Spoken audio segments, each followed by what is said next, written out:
Eh bien, bonjour. Je pense que vous nous rejoignez progressivement depuis notre salle d'attente.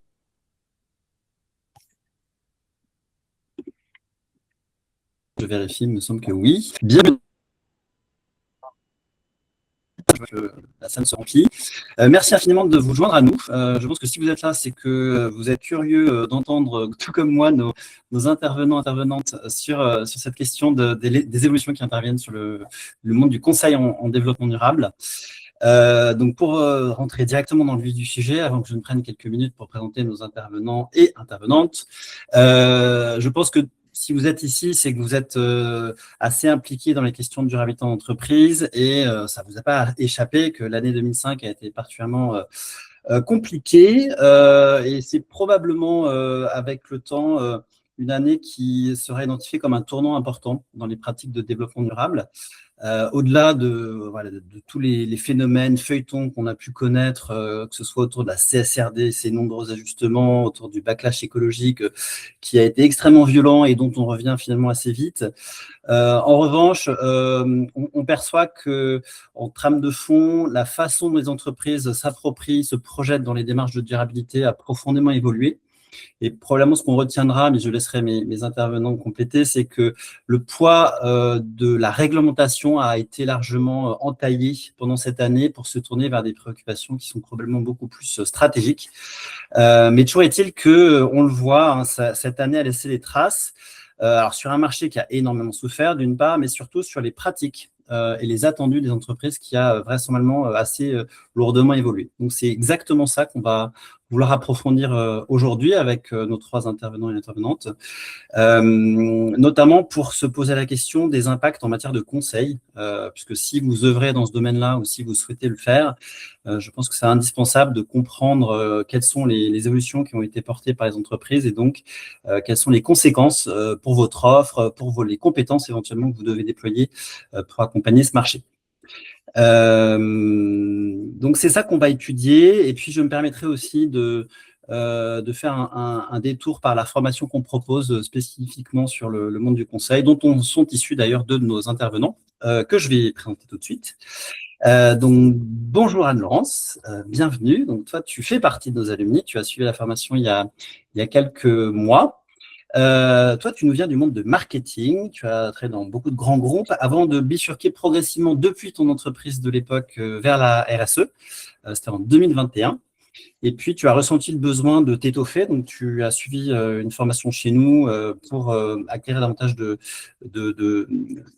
d'ossature sur ces éléments-là. Et ça t'a encouragé ou permis de te lancer dans le conseil en freelance, en RSE, depuis maintenant 1 an presque. Et tu as eu différentes missions, dont une mission de direction RSE externalisée. En plus de certaines missions de conseil. Et puis, accessoirement, tu fais partie d'un réseau de coopératives qui s'appelle Helicop, du côté de Lyon, où tu travailles. Donc, merci Anne-Laurence. Et donc, toi, tu témoigneras plutôt avec la casquette du freelance sur ces sujets-là. On reçoit également Emmanuel Lassalle, qui est un autre alumni d'Ecolern. Toi, tu nous viens plutôt de l'univers de l'informatique et du digital. Tu parlais de préhistoire quand on se parlait, mais c'était il y a déjà effectivement un certain temps. Ça te paraît loin parce que tu as transitionné depuis presque 5 ans, un peu plus maintenant, déjà pour commencer dans le manager de transition. Et puis très vite après, tu as bifurqué du management de transition du digital vers beaucoup plus l'impact et l'accompagnement des démarches RSE. Là aussi, en t'aidant d'un tremplin dans la formation que tu as suivie chez nous. Et puis désormais, ce sont ces missions-là que tu recherches. Tu as étendu ton portefeuille en faisant du conseil, notamment autour de la CSRD. Plus récemment, en ligne avec les évolutions réglementaires. Et puis, tu as aussi la particularité d'être investi dans un réseau, et puis même très intensément, puisque tu en es le président et plus récemment le coprésident. Donc, le réseau IMOI, qui est un réseau de management de transition qui est très versé dans les sujets d'impact. Et puis, tu as en commun avec Léo d'avoir travaillé chez Bearing Point, puisque Léo, tu es actuellement chez Bearing Point / iCare, iCare ayant été racheté par Bearing Point. Et toi, Léo, tu as une très, très longue expérience dans le monde du conseil en environnement puis en développement durable, parce que j'ai noté que tu as d'abord travaillé chez Enviroconsult dès 2009, plus de 15 ans, et puis tu as rejoint iCare en 2015, donc ça fait maintenant 10 ans. que tu accompagnes l'essor de cette belle pépite du monde du conseil en RSE et qui a rejoint le giron de Bearing Point il y a quelques années. Et donc, tu fais partie des 3 associés qui dirigent la practice développement durable de ce beau cabinet de conseil. Mais donc là, on est vraiment dans le monde du grand, gros cabinet de conseil généraliste, mais qui a une practice RSE extrêmement pertinente. Voilà, donc c'est avec vos 3 regards qu'on vous demandera de réagir sur cette question de l'évolution du marché du conseil et puis les ajustements que ça peut apporter. Et je vais commencer par te laisser la parole, Léo, peut-être pour nous partager ton point de vue avec le regard historique que tu portes sur ce marché. D'après toi, voilà, quelles sont les évolutions que tu constates depuis cette année 2025 un peu charnière dans le monde du conseil en développement durable? Merci Arnaud, bonjour à toutes et à tous et merci de m'avoir invité là pour apporter un témoignage et échanger avec les intervenants. Alors quelques éléments de réflexion sur le marché. Donc, tu l'as évoqué Arnaud, on est sur un marché qui a été entaillé notamment par les différents reculs et l'évolution du poids de la réglementation. Et on a une évolution assez naturelle qui déporte, on va dire, les demandes de la conformité réglementaire vers des attentes en termes de création de valeur et de démonstration que les projets de durabilité sont également porteurs de valeur. Donc, j'y reviendrai un peu plus tard, mais on a par exemple une montée en puissance des thématiques liées à l'économie circulaire, qui par essence en fait portent ces enjeux économiques, et je vais y revenir un peu plus tard, et qui conjugue également plus naturellement une vision risque pour les organisations, mais également une vision opportunité de développement de nouveaux marchés. Donc ça, c'est un premier élément peut-être que je vois un petit peu venir au cours des derniers mois. On a par ailleurs différentes enquêtes qui sont régulièrement publiées, mais qui montrent et continuent de montrer que les entreprises considèrent la durabilité comme essentielle et comme un enjeu stratégique, donc pas uniquement de conformité réglementaire. Alors c'est particulièrement vrai pour les grands groupes qui sont dans une certaine mesure moins impactés par le recul sur la CSRD. Mais néanmoins, on a des entreprises qui vont chercher des initiatives à retour sur investissement rapide. C'est déjà le cas depuis de nombreuses années sur l'efficacité énergétique, mais on a aussi de plus en plus de questions autour de la donnée, données ESG, et le pilotage et la démonstration que les feuilles de route génèrent des impacts. Et je fais juste une petite parenthèse par rapport à ça, parce que tu l'as mentionné en me présentant rapidement, mais l'une des raisons qui a conduit ICARE à rejoindre le cabinet Bearing Point, c'est précisément ce point-là dans lequel on se situe et dans lequel on rentre à marche forcée par l'évolution réglementaire, une évolution qui consiste à venir décloisonner et pousser les enjeux de durabilité d'un point de vue opérationnel au niveau de l'ensemble des directions. Peut-être deuxième chose, on a une segmentation qui est assez marquée, alors historiquement aussi, mais qui l'est peut-être encore plus là en 2025-2026, entre les grands groupes qui ont des besoins en expertise de plus en plus pointus. Pour ces grands comptes, des enjeux sont aujourd'hui relativement matures, relativement maîtrisés, les équipes sont organisées, notamment sur le climat, qui est une thématique historique, mais également de plus en plus sur la biodiversité. On voit que des équipes sont structurées, des approches ont été menées. Et on a, voilà, ce qui émane du côté des grands groupes, c'est d'aller encore un peu au-delà sur notamment les nouveaux enjeux et en particulier celui d'économie circulaire qui va permettre de venir re-questionner la stratégie climat, voire la stratégie biodiversité au sein des organisations. Et on a des demandes nouvelles qui sont assez techniques et qui sont là peut-être aussi un peu particuliers par rapport au positionnement historique d'ICARE. Où on va entendre parler d'émissions évitées, d'évaluation de la criticité, de la dépendance aux ressources critiques au sein des entreprises. On nous parle aussi de plus en plus de mesures de l'empreinte sur l'eau, où il y a encore des rapports très récents qui ont été publiés et qui mettent une focale et une attention très particulière sur la thématique de l'eau. Et puis, la thématique également de l'exposition aux risques physiques liés au changement climatique, qui est l'autre dimension d'une stratégie climat, qui est aussi une thématique qui monte. Alors, j'aurais tendance à dire malheureusement, du fait que les trajectoires de décarbonation et la tendance globale en termes de maîtrise des émissions n'est pas conforme à ce que les scénarios préconisent au niveau international. Donc ça, c'est du côté des grands groupes avec ces quelques tendances assez techniques sur les enjeux environnement notamment. Et puis du côté des PME, des ETI, je dirais que c'est plus variable. On va avoir une forme d'attentisme tout à fait logique du fait d'une forme un petit peu de recul, de flou sur la CSRD. Le contexte économique également n'aide pas beaucoup en ce sens. Mais en même temps, on voit également un certain nombre de PME et ETI qui, malgré le desserrement de la contrainte réglementaire, vont peut-être aussi par obligation vers des stratégies de durabilité ou de l'adressement, on va dire, de cette thématique, parce qu'elles sont questionnées par les grands groupes qui répercutent sur leur chaîne de valeur les engagements qu'ils ont pris. Donc la CSRD, finalement, bien traitée, et cette contrainte réglementaire qui est devenue une dimension stratégique au niveau d'un certain nombre de grands comptes, eh bien, elle arrive par effet boule de neige sur la chaîne de valeur, sur les parties prenantes, et ça s'illustre par des typologies de projets sur lesquels je vais revenir, mais des engagements comme on a pu le voir du côté d'un groupe comme ADP ou encore plus Carrefour, qui lancent des démarches d'accompagnement et d'évaluation de leurs top 100 fournisseurs, parce qu'en fait, ces grands comptes ont pris des engagements et ils dépendent de leur chaîne de valeur pour les atteindre. Et puis, dernière chose, du côté des PME, des ETI, ce qui n'est pas simple, c'est le fait de réussir à naviguer, à se repérer dans un marché qui se digitalise, qui se complexifie également. On ne parle plus que de climat, on parle d'un ensemble de thématiques. Et ça, c'est pas forcément très, très simple du côté des PME et des ETI pour faire un peu le tri en quelque sorte. Troisième élément que je voulais aussi partager, c'est ce que tu évoquais, Arnaud, les attentes plus opérationnelles au niveau des organisations. Ce que je peux partager comme témoignage, c'est que nos donneurs d'ordre, nos clients en direct, sont de plus en plus des directions métiers et plus uniquement la RSE. Et ça, c'est aussi une nouveauté. Hein. Ça veut dire, quelque part, qu'il y a un besoin de traduction opérationnelle, de prise en main de la thématique par les directions métiers. Alors, je vais revenir sur quelques éléments que je mentionnais. La data.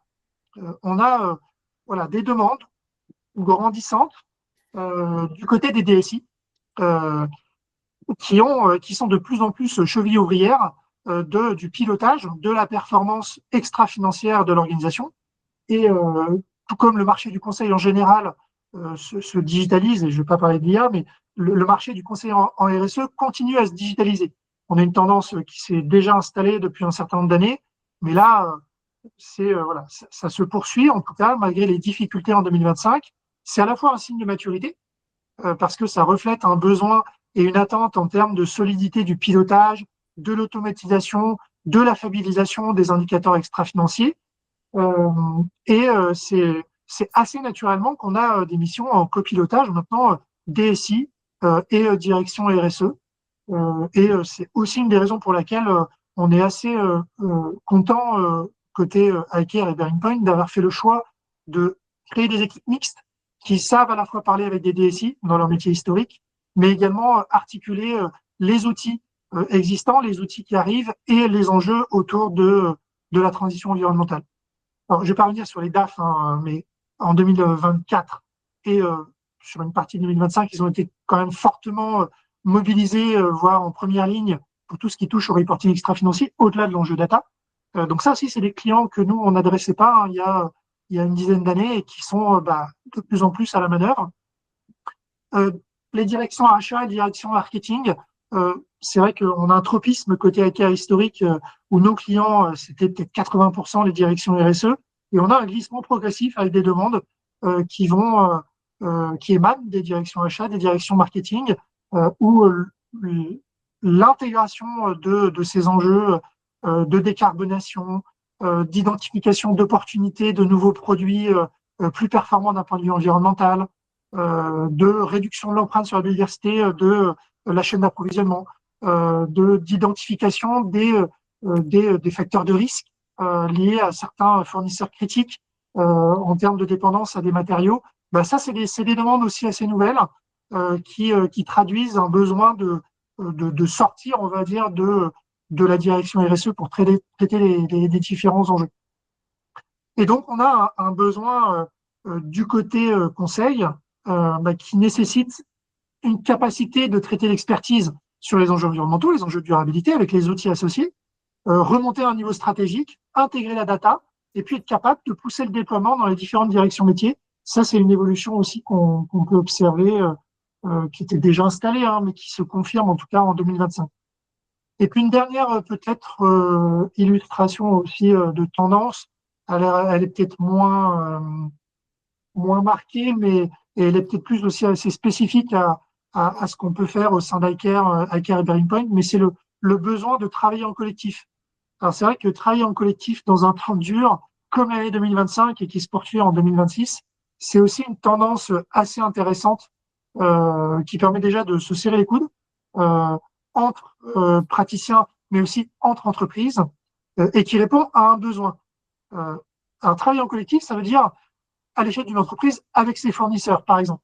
On a des démarches et on est sollicité pour accompagner des démarches collectives de décarbonation parce que voilà, les grands comptes ont un enjeu à embarquer leur chaîne de valeur et à sécuriser leur capacité à atteindre leurs engagements qui sont parfois très ambitieux en termes de décarbonation, notamment, et qui passent par la mise à disposition de moyens et la constitution de collectifs qui permettent à ces fournisseurs de travailler ensemble et aux donneurs d'ordre, le grand compte, également de faire passer des messages sur le fait que les attentes vont potentiellement augmenter vis-à-vis de la performance environnementale attendue par les projets délivrés par ces fournisseurs. Deuxième exemple de travail en collectif, c'est une échelle locale. On a là aussi des opérations collectives qui se structurent à une échelle de métropole. Voilà, des métropoles aujourd'hui mettent en place des dispositifs pour inciter les entreprises à travailler dans un format collectif. Ça, c'est des éléments qu'on ne voyait pas forcément trop, ou en tout cas, moi, à mon niveau, que je n'avais pas trop eu l'occasion d'accompagner, qui a commencé à démarrer en 2023-2024, mais qui s'est vraiment poursuivi en 2025. Également, autre illustration, travail en collectif à l'échelle d'un même secteur. Alors, les fédérations professionnelles sont évidemment en première ligne, elles le font depuis longtemps, mais on a aujourd'hui des démarches d'accompagnement collectif sur lesquelles nous, on intervient pour le compte de fédérations, et on a encore des projets qui démarrent en 2026, où il s'agit là aussi d'accompagner 8, 10, 12, 15 entreprises d'un même secteur qui ont les mêmes enjeux. Et là, on retrouve plus spécifiquement les PME et les ETI, qui bénéficient à la fois d'accompagnements spécifiques qui sont mis en place par un certain nombre de donneurs d'ordre, accompagnement financier, mais aussi accompagnement technique sur lequel on intervient et qui permet voilà, de partager les enjeux communs à cette échelle. Et puis, dernière chose, je reviens sur les grands comptes qui, pour un certain nombre d'entre eux, continuent de vouloir porter un message positif sur les enjeux liés à la durabilité. Donc là, on est en 2025 sous une forme de recul en termes de leadership sur les voix qui portent et qui permettent de confirmer et de continuer à affirmer que la durabilité, c'est un enjeu stratégique au sein des entreprises. Eh bien, ces organisations-là, on a la chance de continuer à les accompagner du côté d'ICARE dans des coalitions d'acteurs donc qui sont très engagés, qui n'attendent pas ce qui va évoluer qui n'attendent pas de savoir comment la CSRD va continuer à s'orienter et qui se mettent ensemble pour travailler, par exemple, autour de la thématique de la biodiversité sur des référentiels permettant de structurer des trajectoires sur les enjeux, par exemple, de la biodiversité, où on travaille avec le WWF et un certain nombre d'entreprises pour définir des trajectoires de maîtrise de l'empreinte sur la nature, de l'alimentation. On a eu un projet similaire également sur les émissions évitées avec Robeco, Mirova, EDF, Panasonic, qui sont des grands comptes financiers et des entreprises qui se mettent ensemble et qui continuent de proposer des outils, qui continuent de marteler un message consistant à dire que la durabilité, la maîtrise des émissions, c'est un enjeu critique. Et on a encore eu l'occasion de le faire aussi fin 2025 et ça se poursuit en 2026 avec Sweep, Veolia, Schneider et une dizaine de grands comptes autour des métriques permettant d'apprécier la robustesse, la crédibilité d'une stratégie climat au sein d'une entreprise voilà, je reviens volontairement un peu sur des sujets de technicité un peu forte, c'est notre ADN au sein d'Iker, mais c'est aussi illustratif de ces coalitions qui sont multiformes et sur lesquelles on a, c'est aussi un peu un motif d'espoir et pour nous de motivation quand on accompagne ces grands comptes qui ont envie et qui ont encore aussi les moyens pour voilà, donner une vision positive, constructive et rappeler qu'il est nécessaire d'avancer dans ce chantier à toutes les échelles. J'en reste là-dessus, puis je te repasse la main, Arnaud. Voilà, j'avais mis mon micro sponsorisé. Merci beaucoup, Léo. Beaucoup de choses dans ce que tu viens de dire. Je te balayé très large, mais je crois que je voyais les têtes hochées, donc je pense que ça fait écho. Je propose tout de suite d'ouvrir la parole au reste de la table. Je vous laisse peut-être réagir l'un et l'autre, compléter éventuellement par des éléments complémentaires. Mais Anne-Laurence, j'ai bien envie de commencer par la dimension de collectif qu'évoquait Léo, parce que toi, tu œuvres dans un collectif local de la métropole de Lyon. Est-ce que ça t'a parlé? J'ai vu que tu faisais oui de la tête, mais est-ce que tu as des choses à ajouter sur cette dimension de métropole qui s'engage? Oui, absolument. Donc, effectivement, c'est quelque chose que j'observe sur les différentes dimensions qui ont été citées par Léo. Je pense que l'échelle territoriale, donc moi, je suis dans la métropole de Lyon, donc c'est vrai que il y a une signification assez forte là-dessus. On l'a vu aussi avec les initiatives type convention citoyenne. Moi, à titre personnel, sur la partie conseil, j'ai rejoint une coopérative, donc une CAE, une coopérative d'activité et d'emploi. Et c'est vrai qu'on est plusieurs freelances à se mettre en commun en fait pour déjà cartographier nos compétences et pouvoir proposer des expertises complémentaires. Donc c'est vrai que c'est une force aussi le collectif, à la fois en termes d'énergie et de motivation, mais aussi de manière très pragmatique pour pouvoir proposer une complémentarité. Quand on est indépendant, on ne peut pas avoir l'ensemble des expertises et on voit qu'en fait on a besoin quand même de proposer quelque chose de robuste et de pointu. Donc oui, je confirme. D'accord. Et ça, c'est peut-être un point sur lequel on peut aussi insister. Alors, je serais intéressé d'avoir vos avis, Léo et Emmanuel. C'est qu'au-delà des évolutions de la RSE, du conseil de la RSE en particulier, on sait le monde du conseil évolue avec l'émergence de beaucoup de freelances, de gens qui ont une expérience individuelle qui est assez forte et qui se lancent dans le monde du conseil à titre personnel, qui se structurent dans des collectifs. Et aujourd'hui, il y a vraiment une dichotomie du marché quelque part entre les acteurs du conseil traditionnel réunis dans les cabinets de conseil avec les règles préexistantes, et puis ces collectifs beaucoup plus morcelés, agiles, enfin qui apportent d'autres particularités, notamment pour adresser les enjeux territoriaux et locaux. Et ce que je constate aussi, c'est que ces mondes-là commencent à travailler ensemble aussi, c'est-à-dire que c'est pas peu fréquent que des gros acteurs du conseil viennent renforcer ponctuellement par des acteurs de freelance. Je ne sais pas si Léo, Emmanuel, vous avez un témoignage par ça. Puis après, Emmanuel, je te laisserai la parole sur réagir sur ce que toi, tu constates du marché. Léo, toi, tu le vois émerger, cette dichotomie collective versus cabinet de conseil, et vous positionnez par rapport à ça? Oui, alors peut-être rapidement, donc nous on a un champ d'intervention à la fois vis-à-vis des grands comptes et des PME et des ETI, en particulier par le travail qu'on mène auprès des acteurs financiers, les fonds d'investissement, les fonds de private equity, les assureurs, qui ont des participations qui sont des PME, des ETI. Et donc nous, c'est important pour nous d'avoir la capacité d'aller dans un accompagnement assez complet, à la fois de l'acteur financier, pour structurer ses outils, structurer éventuellement un fonds à impact, mais aussi derrière les participations pour être dans l'opérationnel.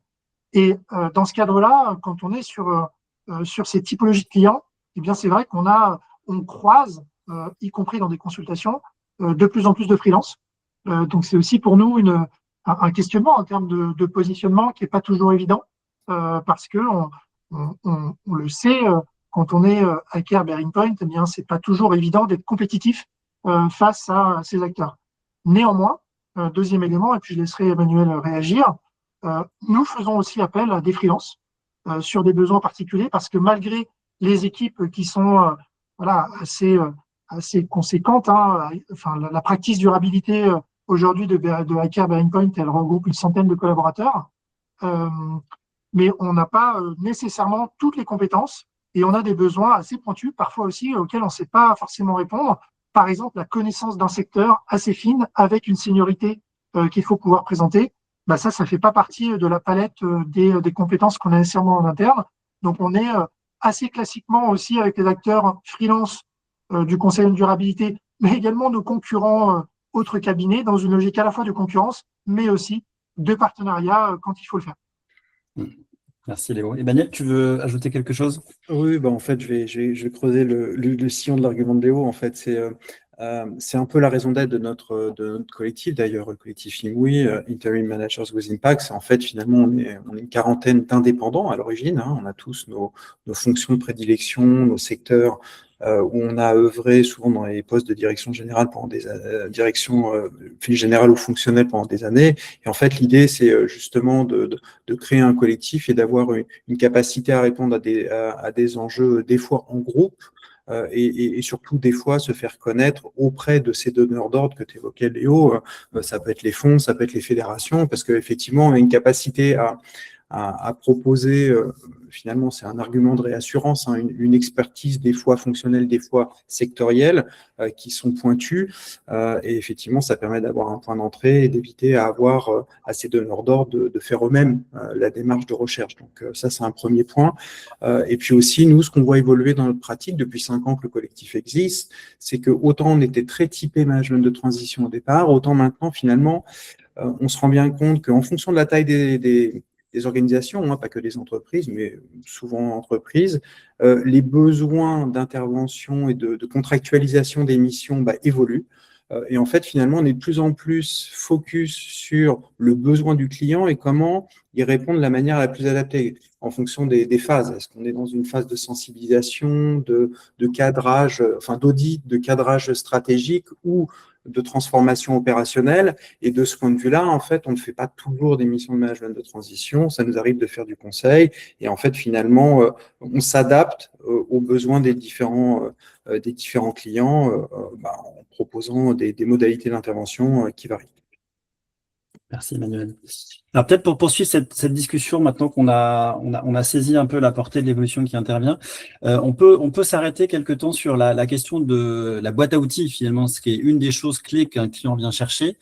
Quand on constate cette évolution qui est assez large, hein, on a parlé d'aller sur des thématiques nouvelles, d'aller sur des fonctions, des métiers nouveaux, d'aller sur des modes opérationnels un peu nouveaux avec l'émergence de collectifs et de capacités à collaborer.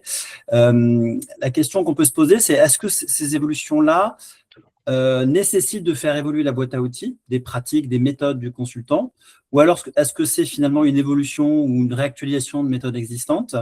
Qu'est-ce que ça appelle comme évolution des pratiques du monde du conseil?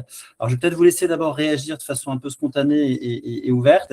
Et puis après, on ne pourra pas passer à côté de cette nouvelle méthode qui s'appelle l'analyse de double matérialité, qui est la nouveauté, la grande nouveauté de la CSRD, et dont j'aimerais aussi avoir vos retours sur la place qu'occupe désormais ce dispositif, cet outil dans le panel de ceux qui sont déployés dans les entreprises.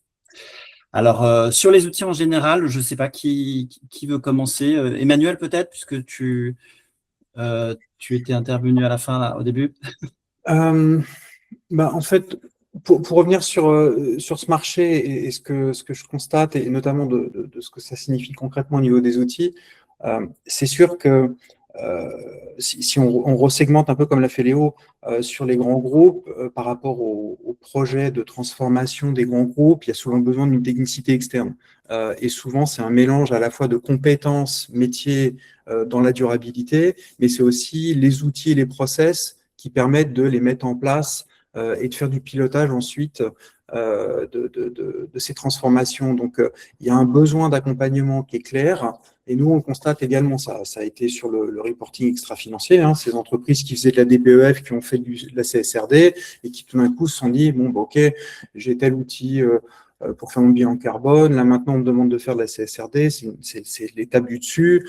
C'est de faire également du disclosure management, c'est de préparer un rapport de durabilité. Et puis, il y a l'évolution des métiers que tu évoquais aussi tout à l'heure, qui étaient, par exemple, les directions de produits qui cherchent à avoir une meilleure maîtrise de la décarbonation du scope 3 de leurs fournisseurs, et puis qui souhaitent aussi réfléchir sur une logique de cycle de vie complet. Et en fait, quelque part, ces développements, ces montées en compétences se font, il y a un enjeu de développement des compétences, tu le sais très bien Arnaud, c'est central, c'est un point incontournable, mais il y a aussi à l'appui de ça besoin de s'équiper pour les entreprises d'outils qui viennent un peu matérialiser les nouveaux process, les nouvelles manières de faire le nouveau normal des métiers et des fonctions, et donc il s'agit d'accompagner dans les entreprises. Alors là, je parlais d'exemples moi que je connais très bien dans les grands groupes et les ETI internationales, mais c'est pareil côté PME, comme le disait Léo tout à l'heure. Fatalement, les PME qui sont des fournisseurs de rang 1 de groupe voient en fait la cascade des exigences arriver à eux et on leur demande de plus en plus d'objectiver là où ils en sont de leur démarche, de fournir des informations construites et donc ça nécessite aussi de les renforcer sous cet angle-là. Donc là, par exemple, pour leur permettre d'avoir une notation EcoVadis, là pour mettre en place une version light de la CSRD type VSME. Et effectivement, il y a une opportunité d'accompagner aussi des structures un petit peu plus petites. Merci, Manuel. Léo, avec un regard aussi un peu plus ancien sur les pratiques du monde du conseil en développement durable, parce que ça fait plus de 15 ans que tu y officies, est-ce que toi, quel avis tu portes sur l'évolution des outils, des pratiques du monde du conseil avec ce que tu viens d'évoquer dans les évolutions? Est-ce que c'est un changement notable ou pas? Et est-ce que finalement, ce n'est pas tellement un enjeu d'outils, c'est plus un enjeu de savoir-faire et d'expertise du consultant? Moi, quand j'ai démarré je vais forcer un peu le trait pour être un peu thématique, mais quand j'ai démarré en 2009, enfin, le sujet, il était encore à cheval entre la QSE, et d'ailleurs c'est encore le cas, qualité, sécurité, environnement, et quelque part la RSE qui n'existait pas encore, vraiment. Et puis deuxièmement, le sujet qui approchait du plus proche les questions qu'on traite aujourd'hui, c'était le bilan carbone. Si je la fais un peu court. Donc aujourd'hui, on a quand même un outil qui reste central et qu'on voit comme étant un must-have sur le carbone. Ça, c'est quelque chose qui semble quand même assez incontournable pour avoir une première capacité d'évaluation de l'impact de l'organisation sur un indicateur environnemental qui est assez bien maîtrisé. Les outils sont relativement stabilisés. Alors même si là, en ce moment, il y a tout un champ qui s'ouvre de remise en question d'un certain nombre de méthodologies, d'outils autour du carbone, mais ça reste quand même un outil, lui, assez central, j'ai presque envie de dire, un must-have pour le consultant qui souhaite avoir une capacité de traiter une partie de la thématique, qui est aujourd'hui une des parties, une des verticales de la CSRD. Ce qui a peut-être changé en 15 ans, c'est le fait que aujourd'hui, malheureusement, l'approche de décarbonation ne suffit plus et qu'on est rentré sur la partie environnementale dans quelque chose de beaucoup plus diffus, beaucoup plus complexe, à l'image de la CSRD, en fait, qui est la boussole globale à piloter en transverse, mais sur laquelle il faut ensuite descendre dans les verticales de chacune des ESRS. Et c'est là où, en fait, il y a un positionnement qui n'est pas forcément facile à avoir du point de vue du consultant en durabilité, c'est cette capacité à piloter en transverse, d'une part, en intégrant les questions de gouvernance, en intégrant les questions qui sont là beaucoup plus proches de la stratégie et dont l'analyse de double matérialité dont on va reparler tout à l'heure est quand même celle qui donne un peu cette vision ensemble. Mais ensuite, il faut descendre dans les verticales. Et c'est vrai que moi, je viens plutôt mon parcours, il est plutôt je remonte d'une verticale et j'arrive sur cette lecture stratégique qu'il faut pouvoir avoir. Donc ça, c'est quand même une évolution en 15 ans. Il y a 15 ans, il n'y avait qu'une seule verticale, et là, il y en a quand même un paquet qui sont chacune assez techniques et sur lesquelles on a des demandes qui sont assez pointues, et il est impossible pour une personne seule de pouvoir être capable de traiter toutes les verticales. Ça, donc, voilà, c'est un peu ça que je vois. L'environnement, c'est finalement l'environnement et la boîte à outils, c'est quand même fortement complexifié et nécessite un panel de compétences, de la formation, des outils qui sont beaucoup plus divers. Merci Léo. Et puis, En rappelant que tu portes un point de vue à la fois sur les grosses entreprises très matures et celles qui sont plus nouvelles dans la démarche. Toi, Laurence, pardon, tu interviens plutôt sur des entreprises de taille intermédiaire, donc un peu moins matures. Est-ce que tu portes un regard un peu différent de celui de Léo sur les outils? Est-ce que tu peux partager ton expérience? Bon, effectivement, moi, j'interviens essentiellement auprès de PME ETI. Et je constate que alors les outils, à part effectivement le bilan carbone qui est clairement super bien identifié, qui est demandé dans les questionnaires fournisseurs par les donneurs d'ordre, donc ça c'est très identifié par les dirigeants. En revanche, les autres outils, je constate aussi que les entreprises de plus petite taille sont beaucoup moins matures évidemment. Et cette verticalité, cette technicité me paraît moins connue. Donc, je dirais que devant la multiplicité des outils, alors ils se renseignent, ils voient bien qu'il y a plein de choses, mais c'est complexe, c'est jargonneux, c'est SRD, double matérialité. Donc, pour un patron de PME, clairement, c'est pas toujours très lisible. Donc, moi, je dirais que le rôle du consultant, c'est aussi de rendre lisible cette partie-là sans trop s'étendre sur les outils. Donc, d'avoir plutôt une approche assez pragmatique. Enfin, pour les PME ETI, vraiment, je dirais qu'ils ont besoin aussi qu'on les rassure sur le fait qu'on ne va pas leur proposer des usines à gaz, qu'on va rester vraiment, on va les aider à prioriser leurs enjeux. Vraiment, je crois que c'est la priorisation des enjeux aussi qui est importante pour ces structures-là, parce que comme on l'a dit, on peut embrasser des domaines extrêmement larges qui vont de la biodiversité à la gestion de l'insertion sociale, etc.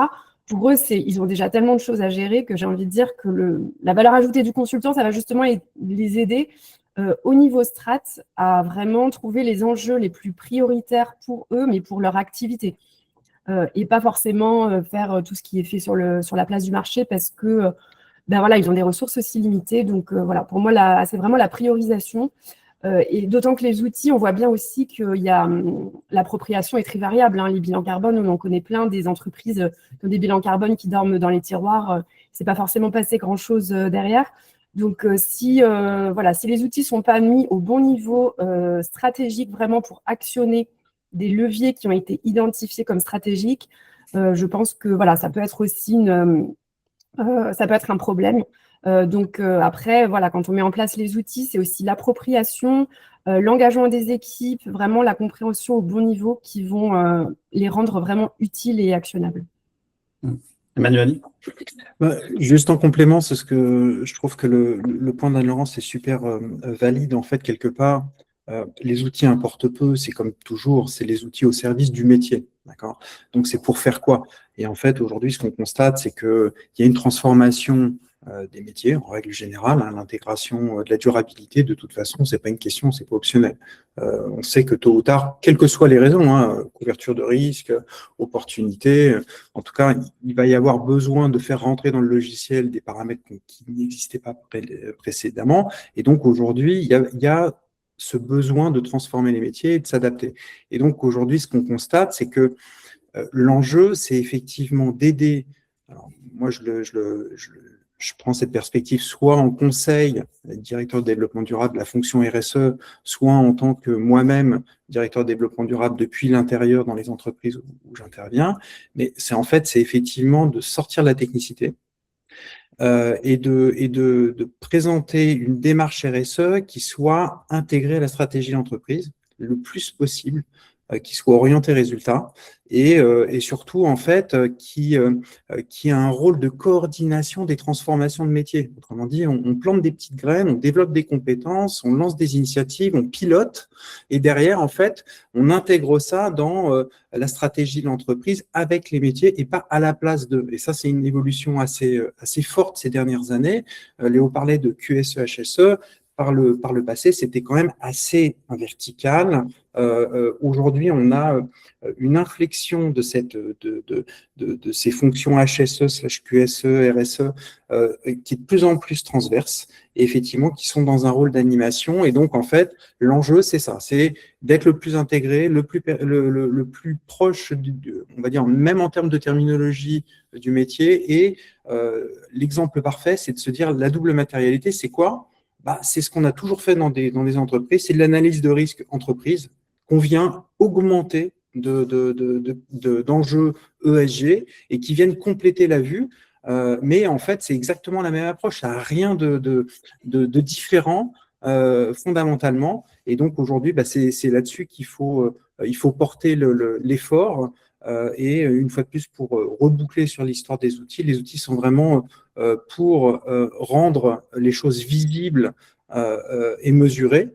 Mais en fait, pour moi, c'est pas le cœur de l'enjeu, en tout cas, par rapport à la transformation de nos métiers, qu'ils soient conseil ou management de transition. Merci Emmanuel. Alors, Léo, j'ai envie de te poser la question, parce que vous êtes un très gros cabinet, richement doté dans différentes spécialités. Comment vous articulez, enfin, en réaction à ce que disaient Anne-Laurence et Emmanuel, où on va vers des enjeux qui sont à la fois d'outillage, mais aussi de transformation, d'accompagnement au changement. Comment vous articulez chez Bearing Point et iCare cette dualité entre apporter une expertise, mais aussi permettre aux équipes de se les approprier et de changer l'état d'esprit dans les entreprises? Et est-ce que ça se traduit par des combos avec des experts conseils et des experts du change? Oui, alors c'est une bonne question. En fait, on l'articule par des équipes qui sont comment dire, qui ont des champs d'intervention qui sont assez différents. Si je force le trait, hein, articulation entre outils et donc tout ce qui est un peu la partie indicateur, la partie justement qu'il faut pouvoir à la fois traiter et en même temps, il ne faut pas qu'elle prenne toute la place. Ça sont des équipes dédiées qui travaillent sur ce type de thématique et qui apportent l'expertise sur la partie technique. Et ensuite, on a la couche de transformation ou d'accompagnement qui là sont d'autres équipes avec d'autres profils et qui ont en charge de coordonner et de positionner la technique et les outils au bon niveau qui sont les interlocuteurs directs, donc c'est l'équipe transformation et change, qui sont les interlocuteurs directs en général de la direction générale. Donc ça, c'est un petit peu comme ça. On est organisé en interne en tout cas avec des spécialistes de ces questions techniques, avec la maîtrise des outils, etc. Et puis des profils qui sont aussi plus seniors chez nous et qui se situent soit dans nos équipes, au sein de l'équipe durabilité de Bearing Point, soit dans des équipes spécialisées qui travaillent uniquement avec les fonctions RH, par exemple, sur le change, ou uniquement avec les directions de la stratégie. C'est aussi une des raisons pour lesquelles, dès 2022, on a fait ce choix commun entre iCare et Bearing Point, avec une vision articulée, savoir traiter la technicité, et en même temps la porter à un niveau compréhensible, utile dans l'organisation. Nous, ça se traduit par des équipes et des rôles qui vont être assez différents et des interlocuteurs en première ligne qui sont à la manœuvre pour vulgariser, positionner les outils en bon niveau, etc., et qui sont plutôt du côté des expertises de transformation chez nous. D'accord. Alors, merci à tous les trois. Je voudrais maintenant qu'on parle quand même de la CSRD, alors pas pour expliquer en quoi ça consiste et ce qu'on en fait, mais on ne peut pas passer à côté de cette évolution majeure qui est intervenue dans le déploiement des démarches de développement durable l'année dernière. La question est très simple, c'est qu'est-ce que ça change cette CSRD dans le conseil au développement durable? Alors, pas tant dans le fait qu'il y a des missions CSRD, mais est-ce que ça a changé les missions qui ne sont pas CSRD, de stratégie, d'accompagnement opérationnel? Est-ce que quelqu'un veut prendre la parole? Moi, je peux parler de mon expérience en fait dans l'entreprise dans laquelle j'ai travaillé, qui était soumise initialement à la CSRD, qui du coup s'est fait déclasser entre guillemets par Omnibus. J'ai observé plutôt un relâchement. C'est-à-dire que c'était une sorte de soulagement de se dire ouf, on n'est plus soumis, donc voilà. Du coup, ça a plutôt relégué les sujets RSE au strict minimum. Donc ça, c'est une tendance qu'on peut observer. Après, j'ai pu observer que pour d'autres entreprises, ça avait été, en fait, c'est un peu une sorte de dichotomie. Et pour les autres entreprises, ça a été plutôt un pied d'appel pour dire, OK, nous, on continue et on va plus loin. Et du coup, on continue là-dessus. Donc, je dirais que ça dépend un petit peu de la maturité et de l'engagement en fait, des entreprises par rapport à ça. D'accord, merci Laurence. Peut-être en complément, ce que je peux ajouter, c'est que s'il y avait une seule chose, quelle que soit la taille de l'entreprise, à conserver de la CSRD, c'est ce qui en reste d'ailleurs, c'est la double matérialité, parce que c'est vraiment un outil puissant qui permet justement finalement de revisiter, je le mentionnais tout à l'heure, un peu dans une logique d'analyse de risque entreprise, les modèles d'affaires et de se poser la question ce à quoi ils exposent la planète et puis leur environnement socio-économique et puis ce à quoi ils sont exposés. Et en fait, je suis exactement dans la même situation qu'Anne-Laurence. J'ai un de mes clients avec qui je suis en train de finir une mission qui est une entreprise de microfinance assez engagée, qui faisait déjà de la publication de rapports de durabilité, qui était vague 2 CSRD. Et en fait, au fur et à mesure des mois passant, elle a souhaité conserver la démarche, au moins aller au bout de l'étude de double matérialité, ne serait-ce que pour utiliser ça comme un input, alors qu'ils ne sont plus du tout dans le scope, donc c'est remis à 2 ou 3 ans leur adoption d'un référentiel. Ils ont souhaité conserver justement la donnée de sortie de la double matérialité, l'analyse qui en avait été faite, qui avait impliqué beaucoup d'équipes, et qui leur permettait justement de mettre à jour non seulement leur feuille de route RSE, de l'ajuster en fonction des sujets matériels, mais aussi de se reposer la question de certains risques d'entreprise qu'ils n'avaient pas nécessairement dans le viseur à l'origine, de façon à, cette fois-ci, l'embrasser à un niveau COMEX tout aussi stratégique. Et donc, en fait, ça a démontré réellement la puissance de la démarche et de l'outil en tant que tel, DMA, issu de la CSRD. Merci Emmanuel. Est-ce que Léo, j'ai aussi envie de te poser la question, Léo, parce que tu en as parlé précédemment, mais tu évoquais le fait que la CSRD en creux a introduit l'importance de la data et que c'était aussi un signe de maturité de la démarche. Est-ce que tu peux réagir sur cet aspect-là? Alors, au-delà du fait que tu disais aussi une chose en creux, c'est que les ESRS ont normalisé, ont cadré, ont donné une grammaire commune aux démarches de développement durable.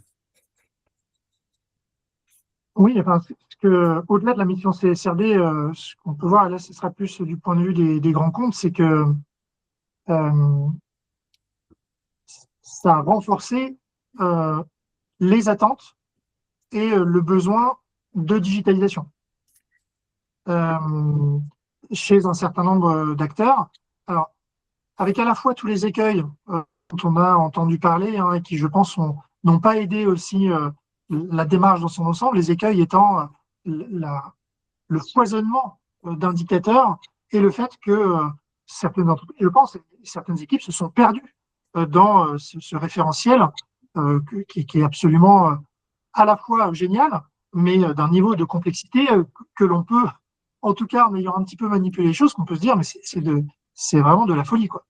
Je le formule comme ça. Donc, indépendamment de ça, et quand on est uniquement, qu'on regarde d'où l'on part il y a une quinzaine d'années sur le bilan carbone qui finit dans un tiroir, et aujourd'hui, ce que la CSRD demande sur cette première verticale, sans pilotage et sans digitalisation, sans, on va dire, professionnalisation du sujet, c'est impossible. Donc, ce que ça a laissé quand même comme trace, c'est que quelque part, ça a aussi confirmé le besoin d'avoir, de la manière qu'on a un pilotage financier qui est quand même, en général, quelle que soit la taille des entreprises, relativement robuste et sérieux, ça a renforcé le fait que ça se pilote de manière sérieuse. Ça ne se pilote pas avec un Excel et quelque chose qui est un peu flou. Donc, c'est là où je dis qu'on rentre à la fois dans une forme de maturité sur la compréhension du sujet, qui parfois, dans un certain nombre d'organisations, se traduit par l'indexation des bonus des dirigeants sur un ou plusieurs indicateurs de performance extra-financiers. Donc, autant vous dire qu'au moment où ce sujet est mis en place, il va falloir quand même s'assurer que les indicateurs extra-financiers qu'on va remonter ne sont pas complètement farfelus. Donc, c'est à la fois intéressant et en même temps, je rejoins ce que disait tout à l'heure Anne-Laurence, le risque, Anne-Laurence et Emmanuel aussi, le risque à se perdre dans l'outillage et à passer un temps fou à se concentrer sur les indicateurs et la donnée. Mais néanmoins, le fait que ça soit un besoin exprimé par les organisations, c'est un indicateur qui n'est pas complètement inintéressant dans le fait d'avoir installé quelque chose qui est un héritage et qu'il se pilote en bonne et due forme. Alors, merci à tous les trois. Je signale à nos participants qu'effectivement, on a a priori rencontré un petit problème avec le chat, donc vous pouvez déporter vos questions sur un fichier. Je prendrai le temps de les poser à la toute fin de la session. D'ailleurs, on s'en approche. Je vais vous poser une dernière question un peu en guise de conclusion à tous les trois, avant que je ne reprenne la main pour présenter notre formation et prendre les questions. Du coup, si vous pouviez faire une réponse assez courte, quitte à ne faire que quelques mots. Mais s'il fallait, aussi pour apporter des recommandations, des suggestions aux gens qui nous écoutent, s'il fallait dessiner le portrait robot du consultant qui serait le plus adapté à cette nouvelle vague, à la fois en termes de hard skills et soft skills, pour utiliser un bon terme français, qu'est-ce que vous diriez? Voilà, quel serait le profil idéal du bon consultant en accompagnement développement durable? Et d'ailleurs, est-ce qu'il y en a un ou est-ce que c'est finalement plusieurs personnes? Qui veut se lancer? Anne-Laure, Anne-Laurent, je suis désolé, je t'ai senti inspirée par la question. Oui, je peux commencer. Je pense orienté business. Je dirais orienté business et à ce moment-là, on peut être soit généraliste, soit sur un secteur. Ça peut apporter vraiment un plus, mais il faut vraiment savoir comprendre et traduire les enjeux business en durabilité. Donc ça, je pense que voilà. Et pour répondre en quelques mots, du coup, donc traducteur business ESG et facilitateur. Parce qu'il y a énormément de ponts à faire entre les enjeux, les équipes. Léo parlait tout à l'heure effectivement des outils. Donc, en résumé, je dirais ça, traducteur et facilitateur. Merci Anne-Laurence. Emmanuel, Léo, vous voulez ajouter quelque chose? Non, je suis complètement d'accord. Je vais nous faire gagner 30 secondes. Je ne vais pas rajouter. Ça me semblait tout à fait impossible. Autant parler le même langage que nos interlocuteurs, puisqu'on s'aperçoit que on ne parle plus effectivement que aux directions RSE, mais de plus en plus à un ensemble de fonctions dans l'entreprise, voire aux dirigeants. Donc, il faut savoir comprendre une problématique sectorielle et présenter les choses sous l'angle de la valeur ajoutée. Merci Emmanuel. Léo, un mot également de conclusion? Oui, c'est pour aller un peu dans le sens d'Anne-Laurence, je pense que c'est un chef d'orchestre. Compte tenu de la diversité des sujets, il va falloir comprendre et traduire, mais aussi articuler l'ensemble des besoins et des compétences. Donc un chef d'orchestre, presque un peu, j'utilise un autre terme jargonneux, un consultant full stack durabilité, quoi, pour faire un peu le parallèle avec le domaine de l'IT. Il va falloir être capable d'architecturer, de déployer et de comprendre un peu l'ensemble des enjeux, donc un peu ce qui me vient à l'esprit. Merci Léo. Alors, je vais prendre une première question de nos participants. D'ailleurs, je vais la compléter et je m'engage à poser les suivantes après. Mais cette question, c'est constat assez factuel. Hein, c'est que on constate un nombre de consultants RSE de plus en plus important dans un marché qui est plutôt en rétraction. Donc, n'y a-t-il pas un risque d'avoir plus d'offres que de demandes? Et j'ajouterai une seconde question, peut-être toi pour Léo. Le profil que vous décrivez, finalement, c'est un consultant assez expérimenté, assez aguerri, qui a un gros bagage en entreprise. Du coup, quelle est la place pour les consultants juniors aujourd'hui?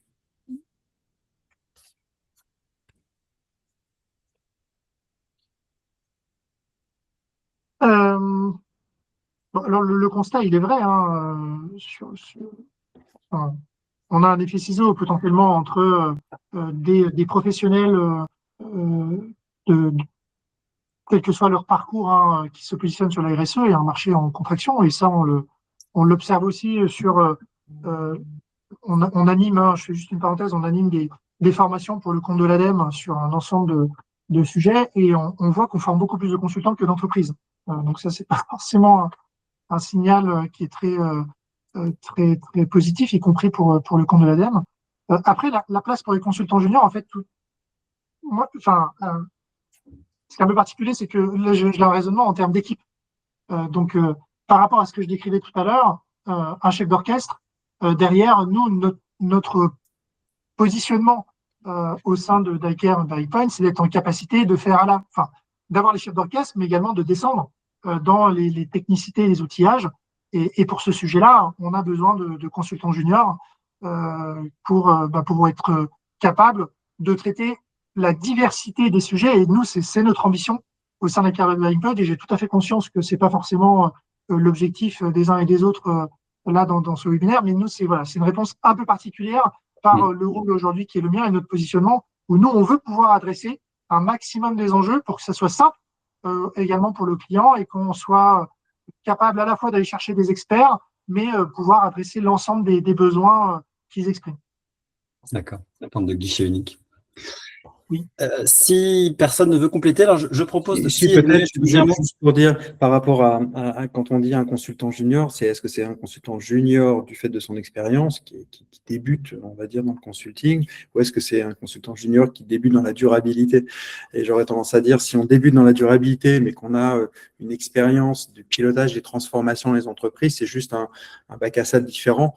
Et on peut aussi déjà amener quelque part ces soft skills, on parlait du rôle de chef d'orchestre, de pilotage de la transformation, et ça, il y en aura toujours besoin en interne des entreprises. Donc, si les entreprises ne sont pas dotées, on peut amener une valeur ajoutée immédiatement. Le management de transition est aussi là pour ça.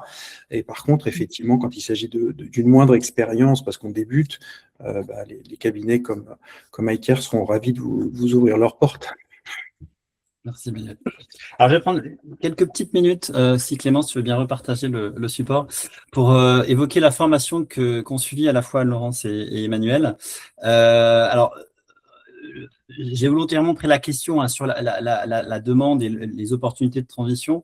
La réalité, c'est que je pense que malgré tout, d'une part, on est plutôt dans une phase du début de la mise en œuvre des transformations à très grande échelle dans les entreprises, et les compétences sont largement insuffisantes sur le marché du travail en général. Et de façon plus prosaïque, sur le contexte actuel, indéniablement, c'est plus dur de se convertir et d'accéder au monde de la RSE. Néanmoins, ça nécessite d'être mieux préparé. Mais néanmoins, on y arrive encore. Et je crois qu'Anne-Laurence, tu en es une très bonne illustration, puisque tu as assuré ta conversion en plan backlash. Et puis, ma foi, je pense que tu peux témoigner du fait que tu y arrives et que tu as trouvé une voie. Mais je pense que c'est passé par un travail préparatoire, un positionnement, un travail de réseau commercial qui est extrêmement important. Mais je continue de penser que des personnes qui apportent un gros bagage professionnel, une bonne compréhension des dynamiques d'entreprise, des enjeux d'entreprise, une expertise, qu'elle soit thématique ou métier, ont toujours une bonne plus-value, malgré tout, pour accompagner les entreprises. Donc, c'est ce qu'on arrive à démontrer à travers cette formation, Masterclass Conseil en transformation durable, qui a lieu 2 fois par an. La prochaine session a lieu en mai. Donc, vous avez les informations pratiques. Donc, c'est une formation présentielle de 6 jours, répartie sur 15 jours, qui est certifiante, qui peut être financée par le CPF. Et pour entrer dans le détail du programme, donc l'objectif, c'est d'apporter vraiment les outils méthodes de base pour le consultant développement durable, sachant qu'on a 2 cibles principales. C'est à la fois des freelances, comme Emmanuel et Anne-Laurence, qui veulent s'équiper et accéder à cette boîte à outils un peu transversale pour être un marchepied vers le monde du conseil en développement durable, plutôt positionné sur des entreprises de taille intermédiaire avec un niveau de maturité un peu moindre. Et puis, de plus en plus, et je regarde te le dire, Léo, mais on aide des entreprises généralistes à développer des pratiques développement durable en apportant le socle de compétences, d'outils nécessaires pour permettre de faire grandir ces pratiques. Alors, ça, c'est plutôt une évolution moyen-long terme, parce qu'on le sait, ça va faire partie des must-have d'accompagnement des entreprises en général. Et on le sait aussi, le développement durable est rentré dans les radars des COMEX de beaucoup d'entreprises et ils ont pris conscience que il va falloir aussi opérer une transformation en plus du digital, en plus des enjeux d'adaptation aux crises. Il va falloir aussi être en mesure de s'adapter aux enjeux de développement durable. Donc, cette formation, elle est en 2 temps, encore une fois, 15 jours d'intervalle, 3 jours qui vont plutôt poser les socles de la stratégie de développement durable, une mise à niveau, une explication un peu de la vision d'ensemble, un premier focus sur l'analyse de double matérialité, puis le lien entre business et DD. Et puis ensuite, on va aller plus sur les enjeux de transformation avec un coach qui vient donner quelques conseils sur les façons d'appréhender cette dimension-là. Et puis, un long temps passé sur l'analyse de double matérialité, qui est, comme l'a rappelé Emmanuel, un outil indispensable désormais. Et puis, une dernière journée qui va être consacrée à quelques déclinaisons opérationnelles de valorisation de cette démarche, notamment qu'on recherche beaucoup dans les entreprises de taille plus petite, EcoVadis, Bicorp, Société à mission. Et puis, en forme de synthèse, on fait intervenir un cabinet de conseil qui vient témoigner de la vraie vie et de la réalité aujourd'hui de l'accompagnement stratégique au développement durable. Donc là, c'est plutôt la dimension transversale que tu as présentée, Léo, qui chapeaute tous les ESRS. Et puis, on fait quelques mini-plongées dans les verticales des ESRS sur la deuxième partie. Une plongée plus longue sur le climat, qui est le sujet quand même incontournable, avec un focus sur la quantification de l'empreinte carbone et les pistes sur les stratégies d'atténuation, d'adaptation, avec un accent sur la méthode SBTI. Une plongée aussi dans la dimension d'éco-conception, de performance produit avec l'ACV. Et puis une dernière plongée dans la partie achat, supply chain, devoir de vigilance. Le tout étant au saturé avec un cas pratique qui consiste à préparer une propale pour une entreprise assez réaliste, sachant que cette restitution se fait le dernier jour devant le représentant de l'entreprise en question, et ce qui permet de nouer un dialogue et puis de témoigner de la vraie vie du monde du conseil, sachant que cette dernière journée permet aussi un décroché sur la partie opérationnelle du métier avec l'intervention d'alumni qui viennent témoigner des conditions dans lesquelles ils ont réussi à opérer la transition et puis de la réalité de ce qu'est être consultant, freelance dans le monde du conseil au développement durable aujourd'hui. Voilà, n'hésitez pas à nous contacter et sachez que si vous êtes un cabinet de conseil, on a des tarifs particuliers à vous proposer pour initier la formation à grande échelle. Je ne dirai pas plus loin. Je vais tout de suite me tourner vers les quelques questions qui ont été posées en ligne en guise de conclusion, avant de remercier infiniment nos intervenants et intervenantes. Une question qui était posée, c'est, je la cite telle quelle est la vision des ETI aujourd'hui de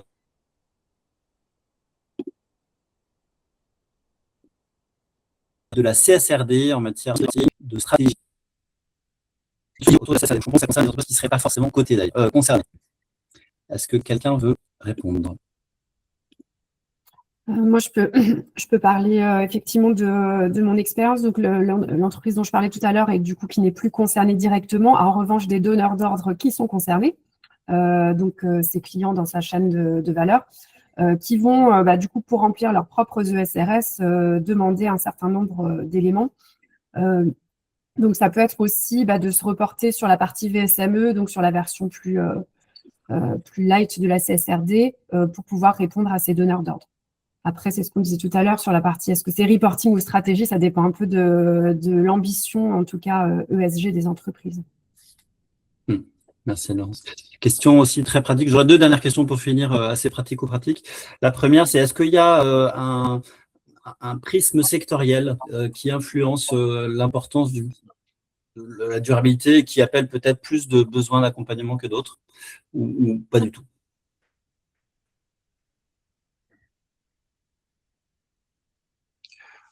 Moi, j'aurais tendance à dire pas à proprement parler. En tout cas, chaque secteur est confronté, quand on fait des analyses de double matérialité, plutôt à un niveau sectoriel qu'entreprise, à des spécificités. C'est sûr que dans l'industrie, on pense tout de suite à l'électrification des process, mais bon, honnêtement, la démarche dans son ensemble et l'adoption d'une démarche structurée et les transformations en interne sont les plus grosses, on va dire, les plus gros enjeux qu'on identifie un petit peu indépendamment des secteurs.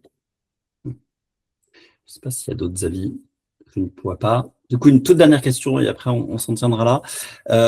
Léo, tu as parlé aussi très rapidement dans ton introduction de l'émergence de nouveaux acteurs dans le panorama qui sont les éditeurs de plateformes pour porter les datas. Qu'est-ce que ça change au jour le jour pour un consultant et comment on interagit avec ces plateformes? Alors, ça change pas mal de choses parce que ça nécessite, de notre point de vue, sur un certain nombre de plateformes, d'être en capacité d'avoir un avis sur ces différents outils pour être toujours dans le devoir de conseil vis-à-vis de nos clients. Donc ça demande du travail. Et ensuite, ça suppose également, une fois que ce travail est fait, l'établissement de partenariats potentiels vis-à-vis, notamment pour adresser un certain nombre de nos clients. Donc ça ça questionne enfin, dernière chose, notre positionnement sur la dimension conseil, puisque aujourd'hui, une partie de ce que proposent ces éditeurs était réalisée par le passé à la main, si j'ose dire. Donc, ça change à la fois notre métier sur le positionnement de ce qu'on apporte. Ça nécessite de se tenir au courant et d'établir des partenariats potentiels. Bien. Eh bien, merci, Léo. Ce sera la dernière question. Il me reste à vous remercier infiniment, Anne-Laurence, Emmanuel, Léo, pour vos interventions, vos partages d'expérience, vos idées que vous avez partagées, que certaines je n'avais même pas identifiées. Donc, il y a beaucoup à en dire. Ce que je retiens, moi, c'est que oui, on est un peu dans un trou d'air pas évident à gérer, à la fois dans un marasme économique qui est évident, et puis encore quelques réflexions sur la place du développement dans tout ça. Mais je reste convaincu qu'on est plutôt au début. Et puis, ce que je constate en vous écoutant, c'est que ça reste un métier passionnant, où il y a plein de choses à faire, plein de choses à apprendre et qui évoluent en permanence et sur lesquelles chacun peut trouver sa place, hein, parce qu'on appelle des expertises qui sont très diverses, très variées. Et je pense qu'il apporte aussi du sens dans son métier, dans son activité. Donc, ça reste quand même assez appréciable en tant que professionnel. Merci beaucoup. Merci à nos participants, participantes. Et puis, je vous dis à une prochaine fois. Bonne journée. Merci. Merci beaucoup. Au revoir. Au revoir.